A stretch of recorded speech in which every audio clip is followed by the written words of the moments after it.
ಕೂಡ ಅದರಲ್ಲಿದೆ. ದಯವಿಟ್ಟು ತಾವೆಲ್ಲರೂ ಕೂಡ ಭೇಟಿ ಮಾಡಬೇಕು.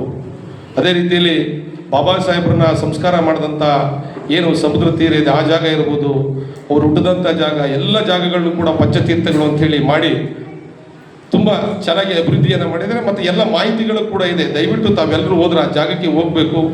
ಬಾಬಾ ಸಾಹೇಬ್ರ ಜೀವನ ಚರಿತ್ರೆಯನ್ನು ಸಂಪೂರ್ಣ ಓದಬೇಕು. ಏಕೆಂದರೆ ಬಾಬಾ ಸಾಹೇಬ್ರ ಅಂಬೇಡ್ಕರ್ ಎಲ್ಲ ಫೋಟೋದಲ್ಲಿ ನೋಡಿ ಎಲ್ಲರೂ ಕೂಡ ಸಂತೋಷ ಪಡ್ತೀವಿ, ಅದೆಲ್ಲ ಮುಖ್ಯ.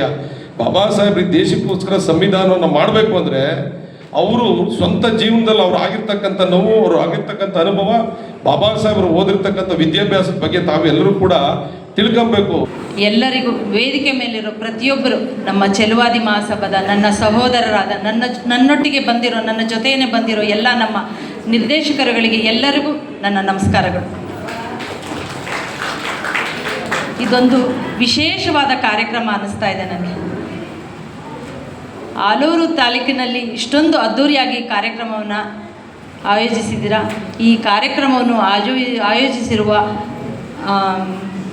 ಲೋಕೇಶ್ ಅವರು ಮತ್ತು ಮಲ್ಲೇಶ್ ಅವರು, ಈ ಕಾರ್ಯಕ್ರಮಕ್ಕೆ ಸಹಕರಿಸಿರುವ ಎಲ್ಲರಿಗೂ ನಾನು ಧನ್ಯವಾದಗಳನ್ನ ಹೇಳ್ತೀನಿ, ಅಭಿನಂದನೆಗಳನ್ನ ತಿಳಿಸ್ತೀನಿ. ನಮ್ಮ ಯಜಮಾನರು ಕೆ ಶಿವರಾಮ್ ಅವರು ಒಂದು ಸಂಘಟನೆಯನ್ನು ಕಟ್ತಾರೆ, ಚೆಲುವಾದಿ ಮಹಾಸಭಾ ಅನ್ನೋ ಒಂದು ಸಂಘಟನೆಯನ್ನು ಕಟ್ತಾರೆ. ಅವರ ಉದ್ದೇಶ ನನ್ನ ಜನಗಳು ಸಂಘಟಿತರಾಗಬೇಕು, ಜಾಗೃತರಾಗಬೇಕು, ಅವರಿಗೆ ಸಿಗುವ ಎಲ್ಲ ಹಕ್ಕುಗಳು ಅವರಿಗೆ ಸಿಗಬೇಕು ಅನ್ನೋ ಮಹದಾಸೆಯನ್ನು ಇಟ್ಕೊಂಡು, ದೊಡ್ಡ ಕನಸುಗಳನ್ನ ಇಟ್ಕೊಂಡು ಚೆಲುವಾದಿ ಮಹಾಸಭಾನ ಕಟ್ತಾರೆ.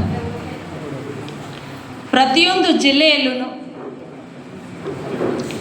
ಎಲ್ಲರೂ ಈಗಾಗಲೇ ಎಲ್ಲರೂ ಸದಸ್ಯತ್ವವನ್ನು ತಗೊಂಡಿದ್ದೀರಾ. ಇನ್ನೂ ಹೆಚ್ಚು ಹೆಚ್ಚು ಸದಸ್ಯರಾಗಬೇಕು ಅಂತ ನಾನು ಈ ಮೂಲಕ ಕೇಳ್ಕೊತೀನಿ. ಹೆಚ್ಚು ಮಾಡೋಣ.